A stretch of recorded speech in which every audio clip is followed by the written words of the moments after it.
Olá, eu sou Manu Macedo e também estou na TV Relacionamento.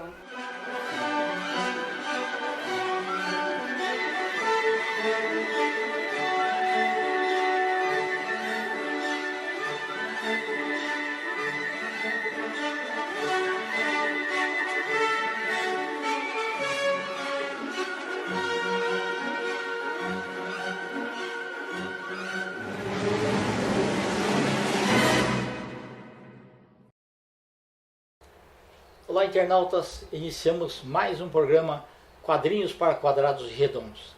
E trouxemos hoje, como convidado, um colecionador que vai contar um pouquinho da história dele, dos personagens que ele gosta, enfim, vai ser um bate-papo muito gostoso. Então, apresento para vocês Eugênio de Castro. Eugênio, muito obrigado pela tua presença aqui no programa. Eu que agradeço, né, essa entrevista, essa oportunidade de expor um pouco, né, a minha vida e falar sobre um pouco da história dos quadrinhos, né?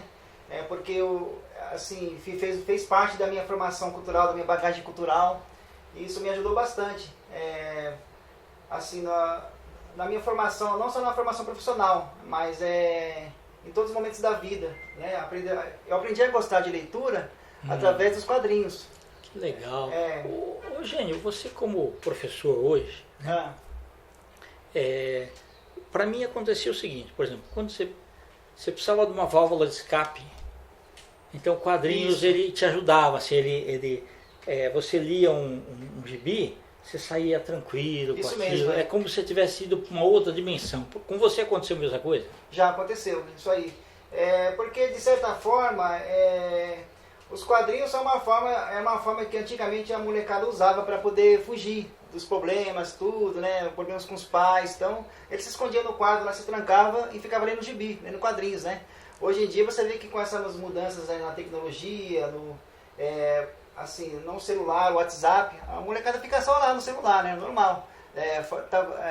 E joguinhos? Joguinhos também, né? Que antigamente era muitos jogos, assim, sempre tinha novidades, mas hoje em dia o celular é uma válvula de escape para a juventude de hoje, entendeu? Tanto para adolescentes quanto crianças, né? Então, e na nossa época não, na nossa época era os quadrinhos. Então, eu aprendi a gostar de leitura lendo quadrinhos, né? Então, os meus primeiros personagens que eu comecei a gostar assim foram da Disney, né? Pato Donald, Mickey, né? Fantasma. Tá, né? E a gente tava falando alguns personagens como o Professor Pardal, que você gostava bastante. Isso, também, o Lampadinha, né? O Professor Gavião. Certo, né? Personagens muito criativos, com boas histórias. Com certeza, e influenciava, assim, mostrava que tinha o lado do bem e do mal, né? Aquele cientista maluco, né? Que perseguia o gênio, né? Tal. Queria roubar os projetos roubar os planos dele, é sempre assim. Então, eu aprendi a gostar de leitura através dos quadrinhos, né? Entendeu? Isso foi muito importante na minha formação. Aí com o tempo fui crescendo, tudo, eu aprendi a gostar de livros, né, tal, né? E o meu personagem preferido dos quadrinhos é o Homem-Aranha, com toda certeza, né? Tá, de que época que você começou a gostar, assim, você migrou um pouquinho de personagens infantis Disney para personagem um pouquinho mais sério que é o Homem-Aranha? Mais ou menos quando eu tinha uns 7 para 8 anos, assim, 9 anos. Acho que exatamente aos 9 anos de idade que eu comecei a colecionar, assim, a comprar. Então naquela época a gente tinha aquela história de que a criançada comprava quadrinhos e trocava na banca 2x1, lia, né, emprestava os amigos. Trocava né? com os amigos também. Então, é uma coisa assim bem clássica que hoje em dia não existe mais isso, né? Então, mas isso me ajudou bastante, porque o Homem-Aranha, ele é uma pessoa comum, né? É um personagem comum que tem problemas com todo mundo, né? Pagar conta, tem que ganhar dinheiro, né? Entendeu? Então ele faz vários bicos, entrega pizza, tudo. A tia May que cuida dele, que nem imaginava que ele era o Homem-Aranha, né? Tudo. E depois do Homem-Aranha eu passei a gostar de outros heróis também, né? Fui acompanhando. Antes de você mudar, qual desenhista que te cativou mais aí do Homem-Aranha? O primeiro mesmo que marcou muito, que foi na época da Block Infanto Juvenil, foi o Steve Ditko. Né? Que o estilo dele é um traço simples assim, mas aqueles balãozinhos que ficavam nos quadrinhos não só chamavam atenção, mas parece que complementava a arte dele, entendeu? Então, para quem gosta de desenhar, inclusive na época, isso era como se fosse como é que eu vou dizer para você, um segmento, né? Certo. Então, E você copiava, tem os Copiava. desenhos também? Gostava muito de copiar. Pegava os cadernos, aquelas folhas em branco lá e Isso, é. você se baseava no desenho que estava ali. Isso. Os movimentos e tudo mais. Com certeza. E isso me ajudou bastante, sabe? A desenvolver a criatividade, né? Entendeu? Aprender a gostar de desenhar outros personagens, né? E, sei lá, de certa forma, eu posso dizer que a minha bagagem cultural, não só no desenho, mas nas artes, história em quadrinhos, tudo, foi baseado através daí. Nessa época, né? Nos anos 70, final dos anos 70, quando a Block estava na era de ouro dos quadrinhos, né? Sim. Então, que teve toda aquela sequência de foram lançados personagens novos, Tocha Humana, Quarteto Fantástico, que era outros personagens assim que eu gostava muito, né? Que eu sempre curti. E né? que era uma novidade, né? Quando Uma aparecia novidade, lá todos juntos. Então, aí e a criançada gostava de não só de ler as histórias, mas a arte, né? E a partir daquela arte que tinha dos personagens, eles aprenderam a desenhar tudo. Tem muita gente que usou dessas habilidades para poder desenvolver o seu potencial, né? Entendeu? Verdade. Muito bom. Eugênio, olha que coisa interessante. Quando saíram os super-heróis, Shell, que naquela época na Shell, o posto da Shell que criou o Thor, o Capitão América e o Homem de Ferro, né? Namoro, o Príncipe Submarino, certo? E o Incrível Hulk. Se eu não me engano foi em 63, né? Que lançaram. Mais ou menos essa época aí. Isso. Agora, olha só que interessante. Assim, você estava muito acostumado a ver aqueles heróis do passado. Então era Tarzan, Zorro, Superman, Batman. E quando saíram esses super-heróis, um vizinho meu, ele comprou. Ele falou assim, eu comprei um gibi novo aí. Falei, do que é? Ele falou assim, é um cara que tem a calça rasgada. A percepção não era assim, é um cara que se transforma, fica verde, assim, não, é um cara que tem... Do Hulk, né? Isso, um cara que tem a calça rasgada. Isso aqui, então, percepção. Então, e você vê que naquela época não tinha tanto efeito especial quanto tinha hoje, né? Não só no... Assim, a tecnologia, ela ajudou a desenvolver a arte do Hulk, né? Nos quadrinhos, né? De uma forma, assim, bem diferente para os padrões de hoje. Mas só que antigamente tinha aquele ator que fazia o Hulk, que era o Lou Ferrigno, né? Isso, entendeu? Exato. Inclusive ele teve várias participações nos filmes do Hulk, né? Tudo. E você vê que hoje em dia o Hulk está totalmente digital, né?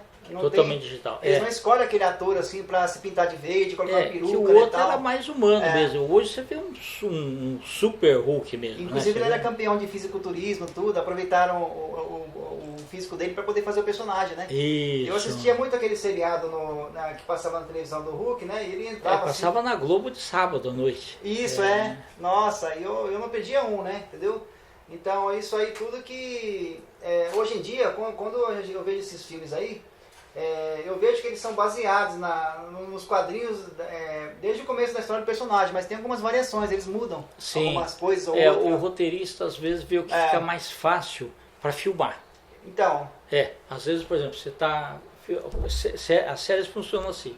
Você pega uma locação ali e tenta reaproveitar aquelas locações. Isso, é isso mesmo, eu já percebi isso. Você lembra do Túnel do Tempo? Lembro. Então, no Túnel do Tempo eles faziam o seguinte, eles estavam perdidos da máquina do tempo.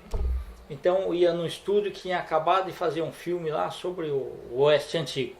As casas estavam lá e tal. Então eles jogavam lá e aproveitavam a vestimenta, aproveitavam parte dos atores e tudo mais. Ou quando ia para o Império Romano e tudo mais, eles aproveitavam dessa forma. O seriado tem essa característica. É gozado você me falar isso, porque eu já percebi também, né, assistindo as séries, assim... filmes antigos, que muitos cenários são aproveitados também. Né? É como se fosse uma Hollywood, né? Uma cidade, assim. Então as filmagens eles tiram aquela parede que separa, coloca uma outra, vai trocando os cenários, né? Só que hoje, com o mundo digital, você não precisa ter mais nada. Criado, né? Você cria lá um país que você quer. Você vê, desde a época do Gladiador, você tinha lá, por exemplo, hoje o Coliseu é um quarto do que tem. No filme do Gladiador você vê o Coliseu inteirinho. Né? Então hoje o mundo digital consegue te fazer uma série de coisas assim. Com certeza. Muito importantes. Né? Então, e o que marcou, o Kendi, mas o que marcou na época foi porque os quadrinhos eram feitos sem essa digitalização toda, né? Que você via assim, então era tudo feito assim manual, você via aquela coisa assim bem... Era mais puro, né? Isso, então, hoje em dia você faz reparos assim, você faz vários reparos através da digitalização, né? Então, a arte do desenhista, ele é aproveitado. Sim. Aproveitado, assim, é como se fosse, como é que eu vou dizer, não é repaginado, ele dá uma sintetizada no material para poder ficar, né? É mais fácil de você lidar com o material. É mais fácil, porque ele corrige, inclusive... os erros, né? Porque a proporção dos desenhos, ele corrige. Porque às vezes você pode errar na proporção, né? Que nem a mulher Hulk, por exemplo. Uma pessoa um pouco mais próxima ou não, né? Tal. Então ele consegue... como se estivesse dando uma nivelizada no trabalho, né? Uma arte de finalização, entendeu? Né? Eu acho legal isso daí, porque ficou até mais prático, né? Tudo, para estar acompanhando. Hoje em dia eu acompanho história em quadrinhos, mas assim, eu me interesso muito pela arte. Eu observo assim, o estilo dos desenhistas, né? Tal. Então, tanto é que eu tenho vários preferidos, sabe? Você gosta do Frank Miller também? Frank Miller, nossa, é meu preferido. Porque ele marcou uma era, né? A época do Demolidor, né? Nos anos 80. Né? A saga de Elektra, o Cavaleiro das Trevas. Cavaleiro das Trevas do Batman foi muito bom também. A saga da Elektra foi 6, né? 6 edições, 86. 6 edições. Muito bonitas também. Também. E dos 300, você gostou? 300 eu gostei, porque inclusive quando você... falando sobre o filme, você assiste, você vê que as cores são feitas de propósito, né? Não, e foram baseadas exatamente no roteiro do livro mesmo, né? Dos quadrinhos mesmo. Né? Isso mesmo. Até o jeitão, assim, o enquadramento, né? Das filmagens foi feito como se você estivesse lendo o gibi mesmo. Sun City também teve a mesma ideia, entendeu? Aproveitou assim. Aí quem assiste Sun City, tanto o 1 quanto o 2, dá a impressão que tá lendo uma história em quadrinhos, assim, só que em filme, entendeu? Exatamente. E aquele foi interessante, porque se você for ler o gibi mesmo, os personagens são mais mal encarados do que no próprio filme, né? Assim, você vê, né, o personagem do Mickey Rourke, né? Do Bruce Willis ali, né? Tal. Mas é muito interessante mesmo. A gente vê que os quadrinhos influenciaram bastante o cinema. Com certeza. Então, aproveitando o momento, recentemente eu me formei em letras, né? Então, bacana. Eu aproveitei, assim, tanto é que o meu TCC ele foi baseado nos valores morais nas histórias em quadrinhos, né? Então, a gente fez tipo um resumo de tudo que aconteceu na época, desde quando apareceu os quadrinhos no Brasil, tudo, né? Assim, como é que eu vou dizer? Por exemplo, o Batman tem um senso de justiça, né? Exato. Que é muito comum, então eu acho que isso ajuda muito na educação, entendeu? Porque você pode incentivar a criançada a gostar de quadrinhos como se estivesse dando uma aula, né? Não, e bacana que assim, esses heróis não são compráveis. Não. Né? Não tem, por exemplo, um Batman, um Superman, não tem dinheiro que faz eles mudarem de lado, né? Assim, de ficar contra a lei. Né? Isso tem um caráter, né? E realmente são pessoas assim, tem uma idoneidade, né? Muito bacana. Por exemplo, o Homem-Aranha, né? Que tem aquela frase, com grandes poderes vem grandes responsabilidades, né? É uma coisa que eu acho muito importante também, sabe? Porque ele é uma pessoa comum, assim, tudo, que adquiriu poderes, foi picado pela aranha, tudo, né? Mas ele passa por aqueles apertos que todo mundo passa, né? Na vida, no cotidiano, né? Tal. Então ele sabe mesclar essa vida dele, dupla que ele tem, né? Mas ao mesmo tempo ele, sei lá, ele consegue levar adiante sem nunca desistir, né? Perfeito. Então, eu acompanhei toda a saga dele, a morte da Gene Stacy, né? Sim. E tudo, do tio Ben, que foi o primeiro, a pessoa que ele perdeu, né? Entendeu? Então, e que eu posso dizer pra você, eu vejo essas mudanças de hoje em dia no cinema, que eles vão trocando de atores, né, tal.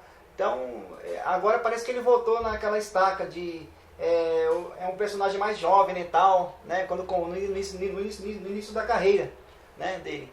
Ele mostra ele mais dinâmico, né? Então, mas eu gostei muito do Tobey Maguire, né? Quando ele fez aquela série, 3 filmes da Marvel, né? Entendeu? Ajudou a conquistar um pouco um jeitão do que é o personagem mesmo, né? E outra coisa, o uniforme dele tá perfeito também.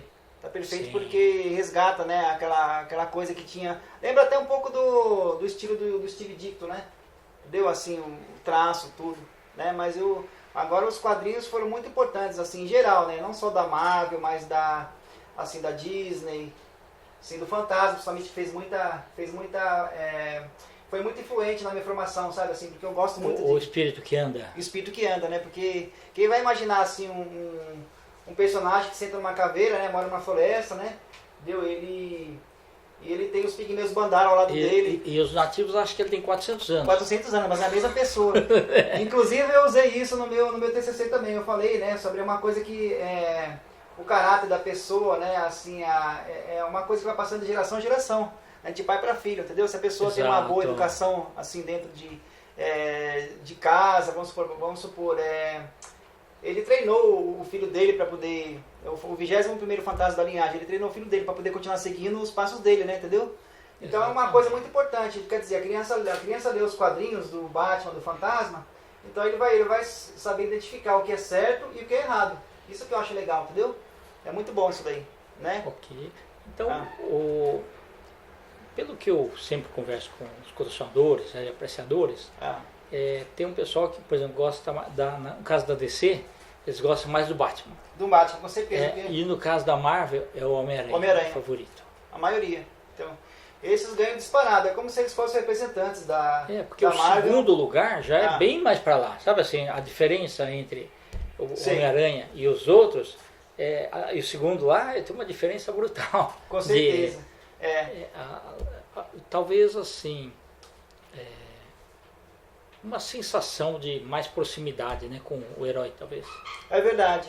Então, o que eu posso dizer para você também, o Kendi, é porque não só os heróis, mas teve personagens também que marcaram muito a infância das crianças. Por exemplo, o Riquinho, a Bolota, a Brotoeja. Sim, né? exato. Então, já é A Rio Gráfica publicou em larga escala. Larga escala. Fez muito sucesso na década de 70, finalzinho, né?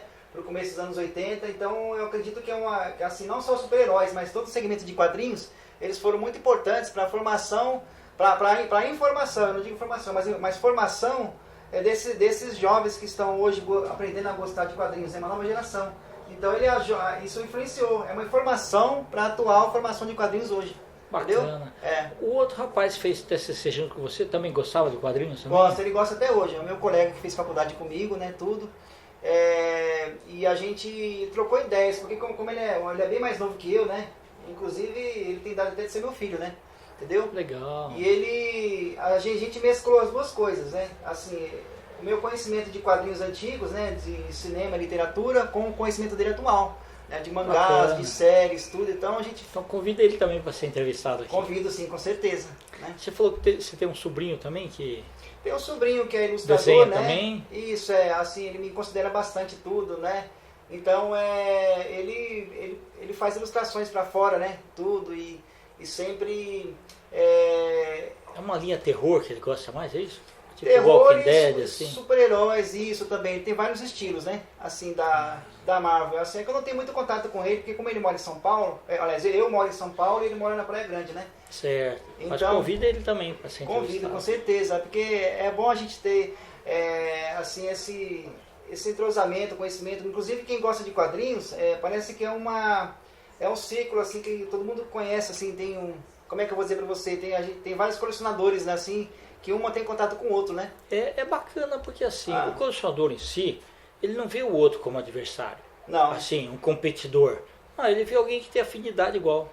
É bacana sobre esse aspecto. É muito legal quando a gente encontra uma pessoa que tem os mesmos gostos, porque a gente troca várias ideias, tudo, e sabe, transmite conhecimento, o que um não sabe, o outro aprende com o outro, né? É uma interação, né? Tá certo. É muito bom. Né? Hoje nós estamos aí nos instantes finais do programa, né? Espero que você volte outras vezes. Com certeza. Você quer deixar algum contato seu? Pode ser e-mail, telefone. O telefone você põe 11 na frente aí também. Tudo bem, eu tenho o meu telefone no WhatsApp, que é 96746-1468, né? E tem o meu e-mail também, eugenio.de.castro@hotmail.com, né? Aí se alguém quiser manter contato, né, sobre troca de ideias, sobre informações sobre quadrinhos, né, cinema e literatura, né? Porque, de certa forma, uma coisa é ligada com a outra, né? Sim. Então, eu acho muito legal porque a gente mantém... uma troca de informações, uma interação no meio cultural, né? Entendeu? Porque todo mundo tem a sua bagagem artística, cultural, assim, com o conhecimento que tem de quadrinhos e livros, né? Então eu acho interessante, sim. Né? Perfeito. Muito obrigado pela tua participação aqui no programa Quadrinhos Eu que para Quadrados agradeço Redondos.